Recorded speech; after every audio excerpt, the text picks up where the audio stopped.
है राजेश शर्मा और 7 India news में आपका स्वागत है। जिस तरह कल जो घटना हरियाणा में हुई, वहाँ के मुख्यमंत्री मनोहर लाल खट्टर जिस तरह हटाए गए, हमें लग रहा कि ना उन्हें ये उम्मीद होगी और ना भाजपा के कद्दावर नेता को ये उम्मीद होगी। जब 11 मार्च को प्रधानमंत्री गुड़गांव जाते हैं और हरियाणा में एक सभा होती है, तो सभा से प्रधानमंत्री बोलते हैं कि मनोहर लाल खट्टर जी जो मुख्यमंत्री हैं हरियाणा के, वो मेरे उस समय के साथी हैं जब बहुत कम लोग दिखाई देते हैं भाजपा के लिए काम करने वाले, और मनोहर लाल खट्टर हरियाणा में काम करते थे। जब मैं आता था तो इन्हीं मोटरसाइकिल पर बैठकर अलग अलग जिलों में दौरा करते थे, और ऐसा भी बहुत बार हुआ कि जब एक चटाई पे दोनों सोए हैं।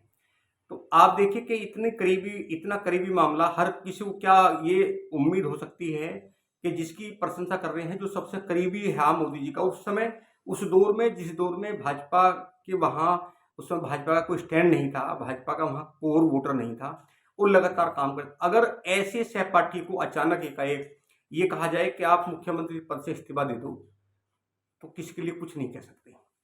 हालांकि पूरी एकदम जो कल घटना हुई, इसको लेके पूरे राजनीतिक गलियारों में हलचल है। भाजपा के उस बड़े कैंप में हलचल है, जो बड़े पुरोधा है भाजपा के। अब उन्हें लग रहा है कि उनका जो भी पद है वो कब तक रहेगा, कोई नहीं कह सकता। यूं तो अगर देश की राजनीति की बात करें, कद्दावरों की बात करें, तो वसुंधरा राजे सिंधिया एक ऐसा नाम राजस्थान में रहा कि जिसके बल पे वहां भाजपा खड़ी हुई, उसे एक झटके में हटाकर अलग कर दिया गया। शिवराज सिंह चौहान ऐसे कद्दावर नेता रहे जो भाजपा के नेताओं में सबसे लंबे समय मध्य प्रदेश के मुख्यमंत्री रहे, और जिनके बल पे 2023 में वहां सरकार भी बनती है। और जिस बेकदरी से उन्हें हटाया गया, यहां तक कि जब नए मुख्यमंत्री को शपथ दिलाई गई, तब भी उन्हें मंच पर नहीं बुलाया गया। इसके अलावा रमन सिंह की अगर हम बात करें, तो रमन सिंह भी ऐसे कद्दावर नेता रहे छत्तीसगढ़ के, जिनके बल पे वहां भाजपा सर्वाइव हुई, भाजपा खड़ी हुई, लेकिन एक झटके में उन्हें जो चमक धमक थी उससे हटा दिया जाता है। और दुनिया भर के ऐसे देश के ऐसे बहुत सारे नेता हैं जो एक तरफ किनारे में हैं। अगर हम राजनाथ सिंह की बात करें, राजनाथ सिंह भले ही देश के रक्षा मंत्री हों, लेकिन राजनाथ सिंह, ये पूरी भाजपा जानती है कि राजनाथ सिंह कभी अपनी तरफ से कुछ बात नहीं कह सकते। भूतल परिवहन मंत्री नितिन गडकरी, जिसके काम से भाजपा की पहचान होती है, सेंट्रल गवर्नमेंट की पहचान होती है कि भारत सरकार ने कुछ काम किया, नितिन गडकरी भी इस समय जो स्थिति उनकी है, उनके बारे में ये नहीं कहा जा सकता कि 2022 के लोकसभा चुनाव में उन्हें टिकट भी मिल सकता है। बिहार के अगर मैं नेताओं की बात करूं, तो बिहार के ऐसे बहुत सारे नेता हैं। सुशील कुमार मोदी, जिन्होंने बिहार में लगातार मूवमेंट चलाया और लगातार वहाँ रहे। राजेंद्र प्रसाद जो कानून मंत्री हैं, उनका इस समय वो कानून मंत्री भी थे, अब एक तरफ किनारे पड़े हुए हैं। ऐसे बहुत सारे धुरंधर नेता हैं। अब मैं बात करता हूँ उत्तर प्रदेश की, क्योंकि उत्तर प्रदेश सबसे बड़ा सूबा है देश का, और उत्तर प्रदेश के मुख्यमंत्री को लेकर, योगी आदित्यनाथ को लेकर लगातार दिल्ली की जो एक लॉबी है, वो लगातार ये सोचती है कि उत्तर प्रदेश के योगी आदित्यनाथ को कब किनारा किया जाए। हालांकि जिस तरह घेराबंदी की है, मैं 2024 के लोकसभा चुनाव से पहले की बात करूं, तो पूर्व से लेकर पश्चिम तक जो एक इस समय पूरा एक आक्रामकता है एक समाज को लेकर, क्षत्रिय समाज को लेकर।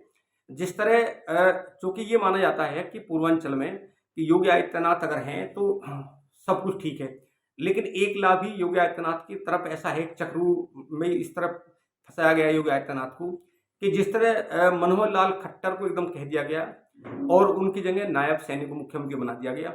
ऐसा कभी भी संभव है कि लोकसभा चुनाव के बाद में योगी आदित्यनाथ को कभी भी वहां से हटाया जा सके और उन्हें ये कहा जा सके कि सेंट्रल में अब उनकी राजनीति होनी है। और यहाँ क्योंकि ये लगातार बीजेपी का नारा है, मोदी का नारा है कि उत्तर प्रदेश में उन्हें एक मैसेज देना है कि, क्योंकि उत्तर प्रदेश में पिछड़ा वर्ग की आबादी जो बात करते हैं प्रधानमंत्री, वो कहते हैं कि पिछड़े को यहाँ उत्तर प्रदेश का प्रतिनिधित्व करना है। तो ऐसा कभी भी संभव है कि जब योगी आदित्यनाथ को हटा सकते हैं। अब मैं ये बात इसलिए कह रहा हूँ कि अभी 8 दिन पहले जब जौनपुर के एक प्रभावी धनंजय सिंह, जो योगी आदित्यनाथ को अपना गुरुजी बोलते थे, वो बात बात में गुरुजी कहते थे, और चूंकि वो बाहुबली भी हैं, जब हम पॉलिटिकल बात करते हैं तो राजनीतिक रूप से धनंजय सिंह कई सारी लोकसभा सीटों को प्रभावित करते हैं, और जिस लोकसभा सीटों को चुनाव लड़ते हैं तो 1 से 1.25 लाख वोट उनका अपना निजी होता है। हालांकि सांसद भी बने हो, और अब जैसे उन्हें ये उम्मीद थी कि भाजपा उन्हें टिकट देगी, लेकिन जिस तरह भाजपा ने टिकट किसी और को दे दिया गया, जो महाराष्ट्र से आए, महाराष्ट्र के राजनीति की जो राजनीति निकल गया कृपा शंकर सिंह, जब उन्हें टिकट दिया गया तो एक स्लोगन उन्होंने दिया कि जीतेगा तो जौनपुर। इसका मतलब ये था कि धनंजय सिंह निर्दलीय या किसी और दल से चुनाव लड़ेंगे और वो जीतेंगे। इतना कहना था कि दिल्ली दरबार ने एक ऐसा पेच फंसाया कि उन्हें जेल जाना पड़ा। जिस मामले में उन पर दोष सिद्ध हुआ उस पर बहुत सारी बताते हैं, बहुत सारी गवाही भी होगी, लेकिन जेल जाना पड़ा। और इस समय जौनपुर सहित जो आसपास के जिले की क्षत्रिय राजनीति है, ठाकुर राजनीति, वो इस समय वो रसातल की ओर है। जब हम बात करते हैं केसरगंज की, तो एक नाम ऐसा था, एक नाम ऐसा पूरे देश में छाया, ब्रजभूषण शरण सिंह, केसरगंज लोकसभा सीट से सांसद। पूरे देश में पूरा बवाल मचा। हालांकि वो अपने प्रभाव से अपने पद पर लगातार बने रहे, लेकिन अब जब लोग 2024 का चुनाव है तो उनकी सीट का जब 51 सीट घोषित होती है उत्तर प्रदेश की, तो ब्रजभूषण शरण सिंह का वो टिकट रोक दिया जाता है। अब ये माना जा रहा है कि ब्रजभूषण शरण सिंह को टिकट नहीं मिलेगा। और भी जो गुजरात में भी की जो ईडी है, आईटी है, सीबीआई है, जो पीछे ये ब्रह्मास्त्र हैं, इन ब्रह्मास्त्र को लेकर कहीं ना कहीं बीजेपी को ये है कि अगर कोई इस तरह का, क्योंकि ब्रजभूषण शरण सिंह का एक बड़ा एम्पायर है, हो सकता है कि उन्हें डराने की कोशिश की गई है। और जिस तरह धनंजय सिंह पर कार्रवाई की गई है उसे एक एग्जाम्पल के रूप में पेश करने की योजना है कि अगर ब्रजभूषण शरण सिंह धनंजय सिंह की तरह कुछ बात करेंगे तो उनका भी ये हाल हो सकता है जो हाल धनंजय सिंह का हुआ है। और जिस तरह लगातार योगी को घेरने की बात है, जब हम पश्चिम उत्तर प्रदेश की बात करते हैं, चूंकि जो दिल्ली में एक लोभी बैठी हुई है, गुजरात लाभी, उसने मान लिया कि जो बीजेपी का कोर वोटर है, चाहे वो ब्राह्मण हो, चाहे ठाकुर हो, चाहे वैश्य हो, वो उसकी रया है। उसे जहां कहेंगे वहां वोट देना है, वहां वोट देना है। जैसे पहले जिले स्तर से प्रत्याशी को चयन होता था, अब ये परंपरा बीजेपी में खत्म होगी, क्योंकि यहाँ लोकतंत्र नहीं रहा, तानाशाही की ओर भाजपा का अपना संगठन है। अब दिल्ली से तय होते हैं, दिल्ली तय करती है, वही गुणा भाग करते हैं कि फला लोकसभा में कितने ठाकुर हैं, कितने ब्राह्मण हैं, कितने क्षत्रिय हैं, और फिर वो कहते हैं कि ये सब बीजेपी की राय हैं, और वहां प्रत्याशी को थोप देते हैं और थोप के कहते हैं कि इसे जिता के भेजना है।